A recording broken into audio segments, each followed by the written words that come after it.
Graduation day didn't start like some movie montage with flowers, hugs, and sentimental tears.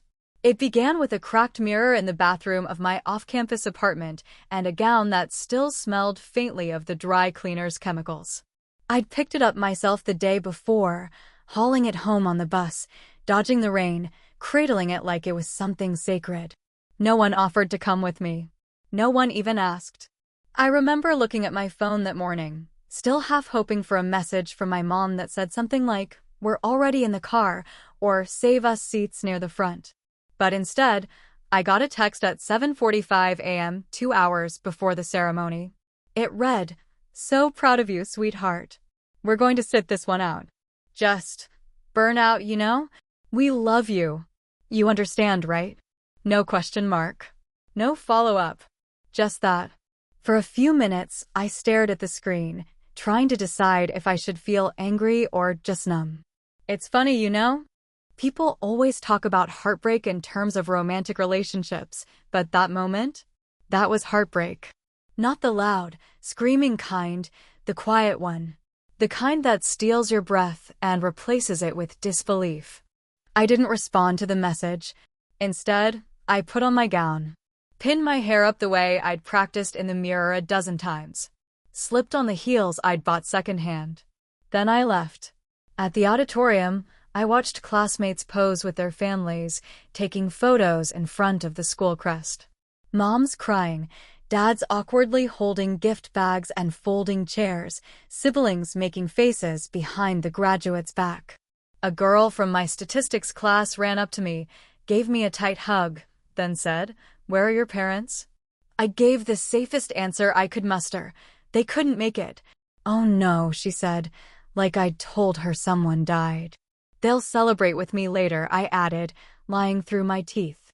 She offered me one of her extra bouquets, pink carnations, and I accepted, even though the petals were already starting to wilt. Halfway through the ceremony, I made the mistake of checking Instagram. It popped up right there, first thing on my feed, a picture of my mother in a wide-brimmed straw hat, smiling with her head tilted against my father's shoulder. He was raising a Bloody Mary like he was toasting something important. In front of them, Claire sat grinning with her signature duck lips pose, a full mimosa in one hand and a plate of avocado toast in the other. The caption read, "Claire's big day. Brunch vibes with our baby girl." I reread it 3 times. Not a single mention of me. Not a single reference to what the day was supposed to mean for their eldest daughter, who had worked through 3 part-time jobs and pulled off a double major while Claire changed majors 4 times in 3 semesters before eventually dropping out. That's when it hit me, this wasn't about exhaustion. This wasn't about needing rest. This was about Claire. Again. She's always been the favorite. At 16, she got a brand new Volkswagen Beetle with a red ribbon on the hood. I got to talk about budgeting and was told that taking the bus builds character. Claire got a summer in Spain when she felt like she needed a break from the stress of life. I got a lecture about not making excuses and being resilient. I remember once, when I was 10 and Claire was 7, we both got sick. Same fever, same virus. Mom cuddled Claire on the couch, feeding her popsicles and watching cartoons with her all day. I got told to drink water, take a nap, and stop whining. That's how it always went. Claire needed. I managed. But this felt like something else. This felt like final proof. After the ceremony, a professor I barely knew took a picture with me and offered to email it. He said, "You've got the kind of grit I wish I saw more often." I smiled, thanked him, and walked home. That night, I got a call from my mom. She sounded cheerful, like nothing had happened. "Hey, sweetheart. We were thinking next week, maybe we all go out to that Italian place you like. Family dinner, just us. Sound good?" I told her I had to check my schedule. I didn't mention the cold shoulder. I didn't mention the Instagram post. I didn't mention how I'd eaten a microwave burrito alone in my apartment while the rest of my class had dinner with parents and friends. I didn't mention any of it, but when I checked my student portal before bed, just out of habit, I saw a notification. I'd been selected for the Chancellor's Academic Excellence Award. top honor of the year. Less than 1% of the graduating class gets it. My heart thudded in my chest, but not with pride. With something else. Something heavier. I didn't smile. I didn't cry. I just stared at the screen for a long while and thought, so they'll be there for that. They'll show up when there's an audience, a spotlight, and a chance to pretend. But I had a plan now. And for once, it wasn't going to be about protecting their feelings. It was going to be about finally telling the truth. There's a certain kind of exhaustion that doesn't show up under your eyes or in your voice or even in how long you sleep at night, but it sits in your bones like a permanent weight, reminding you every day that you're the one who has to hold everything together while everyone else falls apart. That's what being the reliable one really means, and anyone who's ever grown up with that label knows exactly what I'm talking about. My mom used to say it like a compliment. You're our rock, Jess. We don't know what we'd do without you. But what she really meant was, we've decided you can survive without help, so we're going to pour all our attention into the one who might crumble. I didn't become responsible because I wanted to be. I became responsible because someone had to. I was 13 when I stayed home from a class trip to babysit Claire for the weekend while my parents flew to Palm Springs for a couples retreat they really needed after such a hard year. Claire had a stomach bug, nothing serious, but Mom didn't want to leave her with a sitter. I had been so excited for that trip. We were going to a science museum, and I'd already packed my little disposable camera, picked out my outfit, and printed the permission slip. But when Mom asked if I could do this one thing for the family, how could I say no? She said I was so mature. Said I always knew what the right thing to do was. And that became the pattern. I gave up a summer internship in Boston during college, one I fought hard to get because Claire had a mental health spiral, and my parents asked if I could come home to help keep things stable. I slept in the room next to hers for 3 months, waking up every night to the sound of her crying into her pillow, then pretending nothing happened the next morning. I listened to Mom sob in the kitchen about how hard it was to watch Claire struggle. I watched Dad throw his back out lifting Claire's mattress to vacuum under it because he thought maybe the dust was making her anxious. I cooked, I cleaned, I told my professors I had a family emergency and begged for extensions. When Claire improved, I slipped back into the background like a stagehand between acts, forgotten as soon as the lights changed. And through it all, I heard the same sentence over and over like a mantra. You're so strong, Jess. We're so lucky we can count on you. But the thing about always being the strong one is that people stop checking to see if you're okay. They just assume you'll keep marching forward, no matter how much weight they throw on your back. The day after graduation, I sat on my bed with my laptop open, scrolling through my parents' Instagram again, like maybe if I stared hard enough, I'd find something redeeming. Something small. Maybe a mention in the comments. Maybe a single sentence that said, "We're so proud of both our girls today." But there was nothing. Just a bunch of middle-aged friends saying how gorgeous Claire looked and how it must feel amazing to have a daughter like her. And that's when I noticed something. In the photo where Claire's leaning across the table for a cheers with my dad, I saw it, the silver necklace with the tiny amber stone. My grandmother's necklace.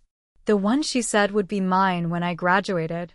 It had sat in a blue velvet box on her dresser for years, and when I turned 18, she took me aside and said, "This is yours now. But don't wear it until the day you finish college.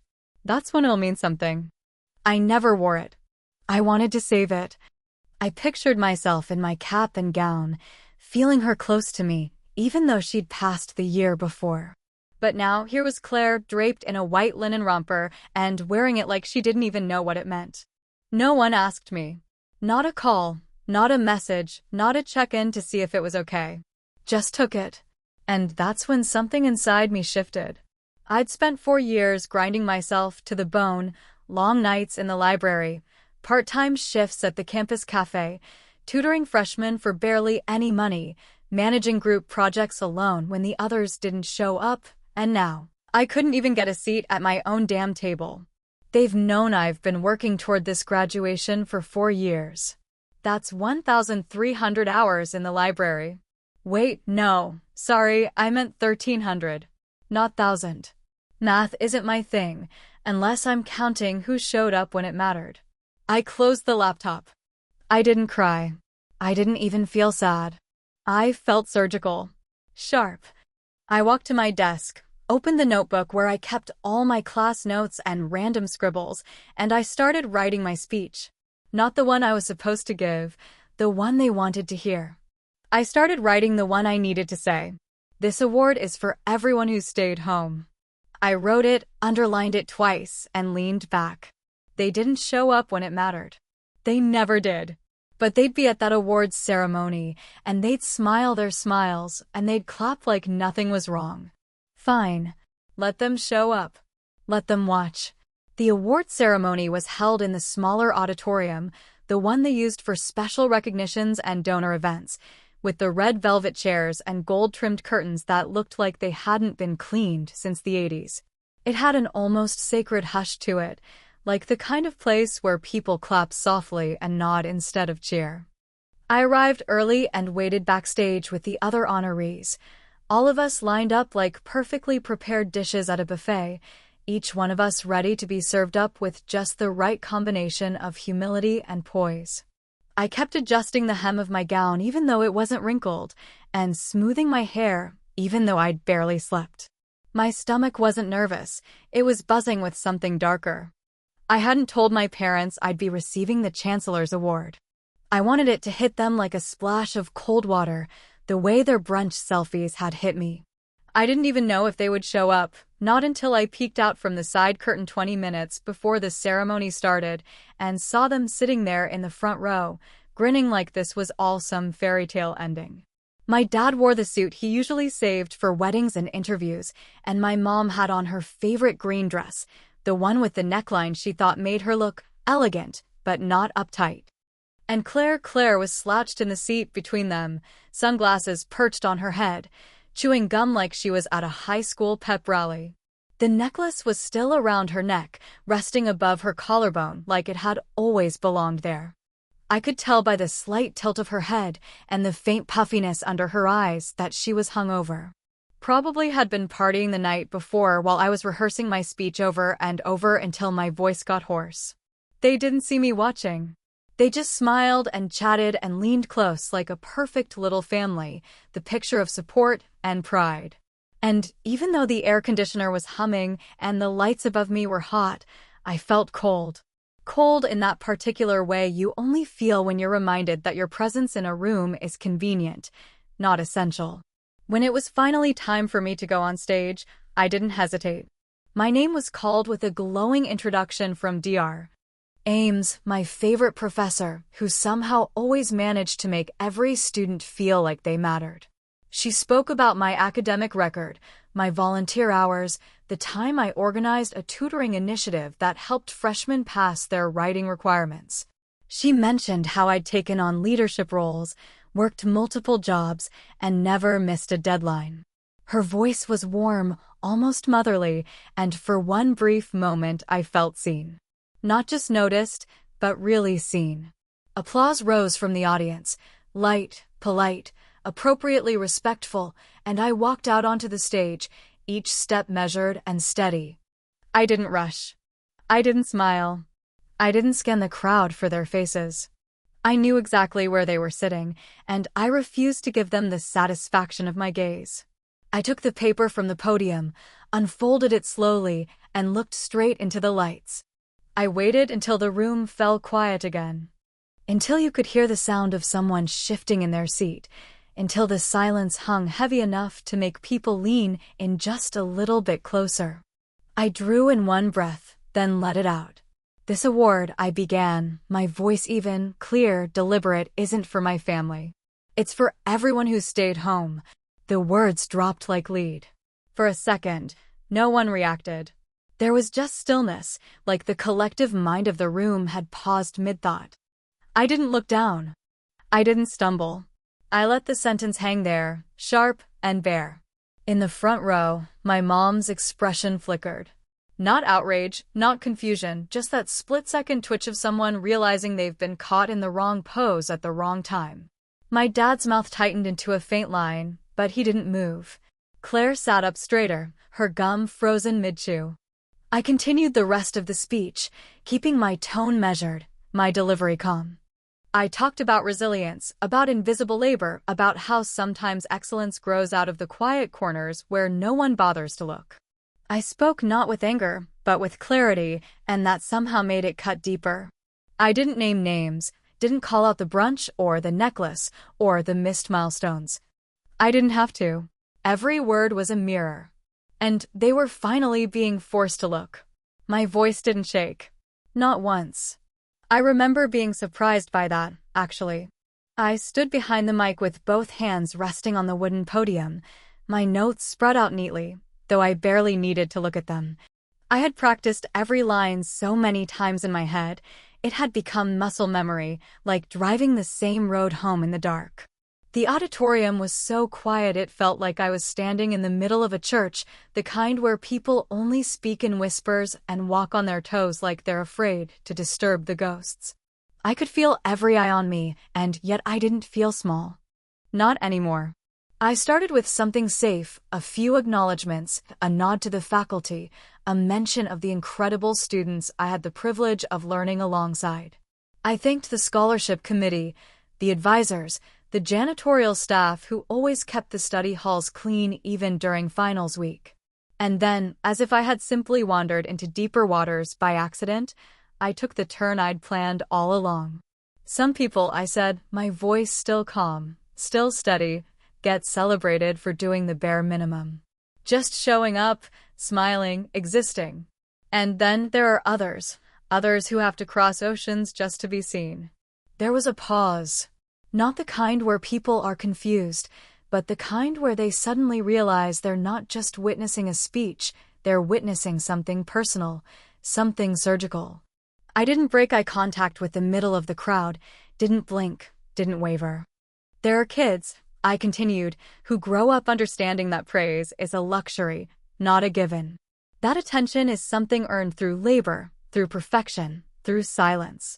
That your accomplishments aren't celebrated unless someone else can take credit for them. I saw movement in the front row. My mother tilted her head slightly, that signature half-smile she always wore when she was trying to understand whether she'd just been insulted. My father shifted in his chair, glancing sideways at her.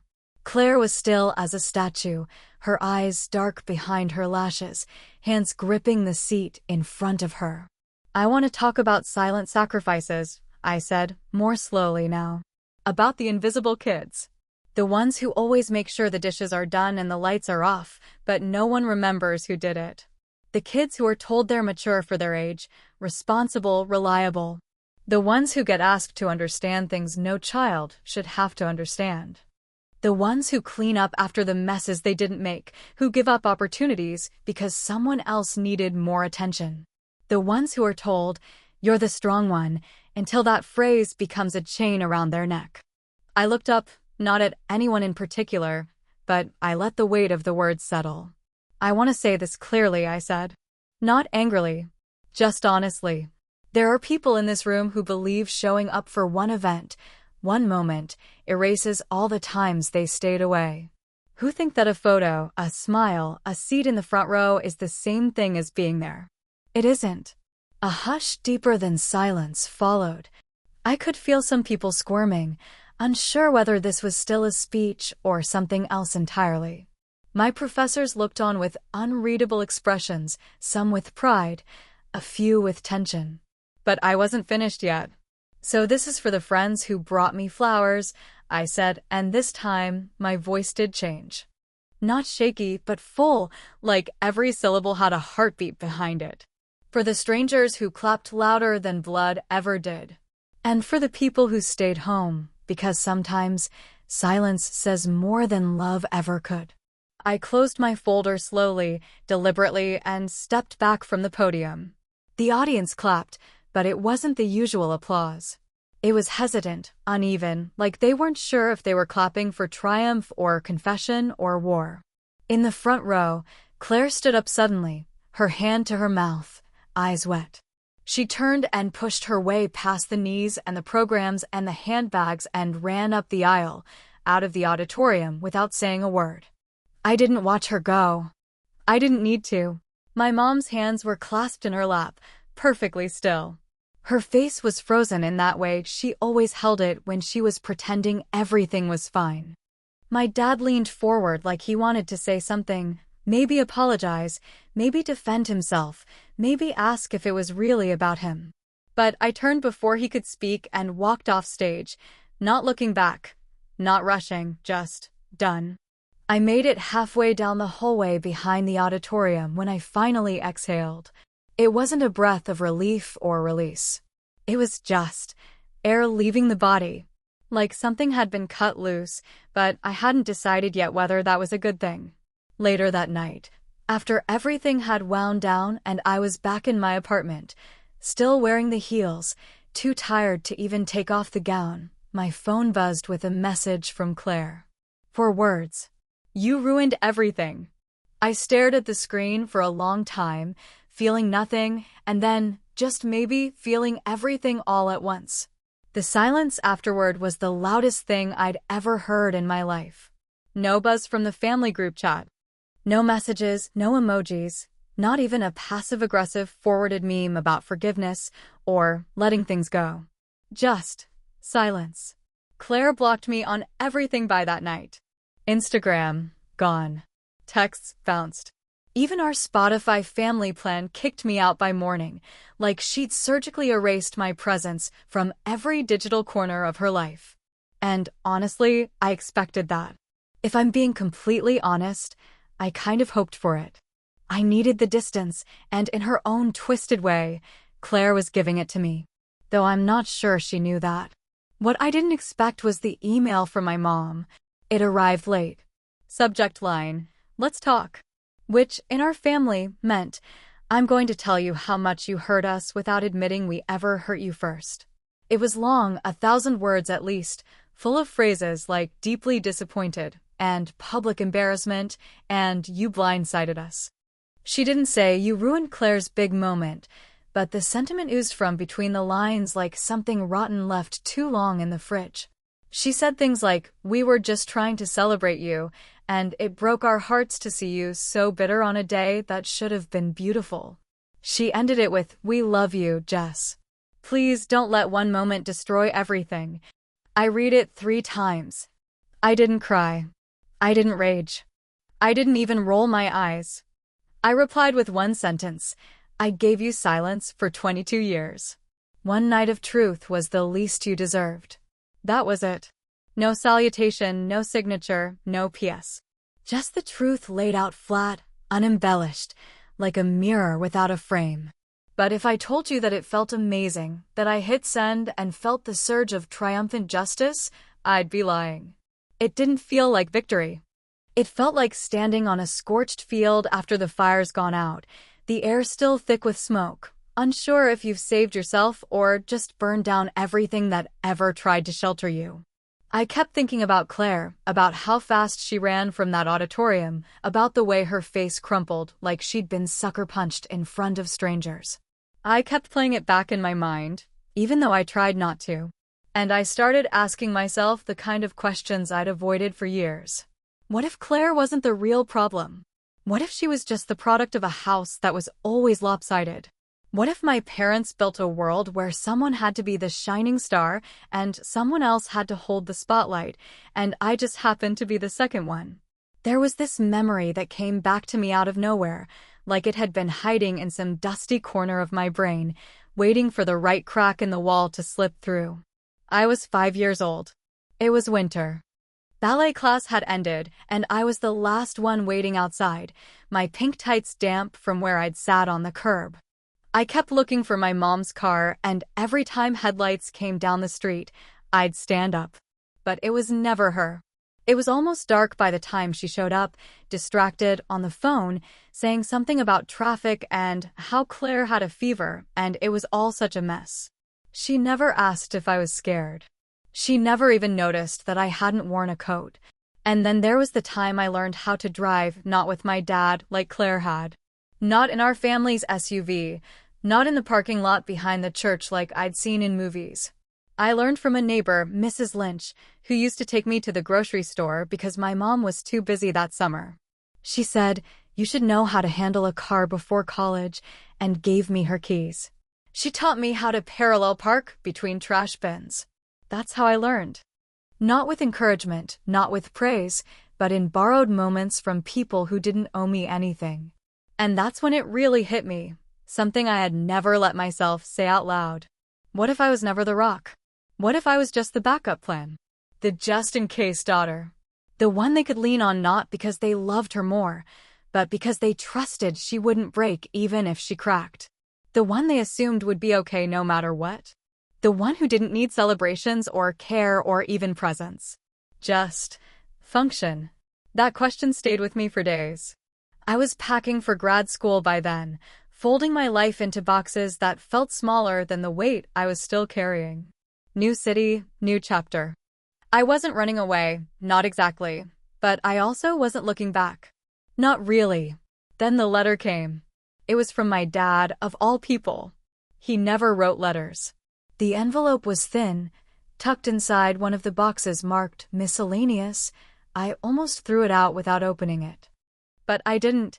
I sat down on the edge of my bed and peeled it open slowly. Inside, there was just a single photograph. It was me, at around 7 years old, standing in the backyard, caked in mud from head to toe, holding up a plastic shovel like I'd won a trophy. I was grinning so wide you could count all my missing teeth. There was a sticky note taped to the back. In my dad's handwriting, it said, "We should have shown up more. I'm sorry we didn't know how." That was it. No excuses. No spin. I held that photo for a long time, not sure what I felt. Maybe nothing. Maybe everything. I didn't cry. But I also didn't throw it away. Maybe one day I'll forgive them. Maybe one day I'll even miss them. But today, I'm just finally done.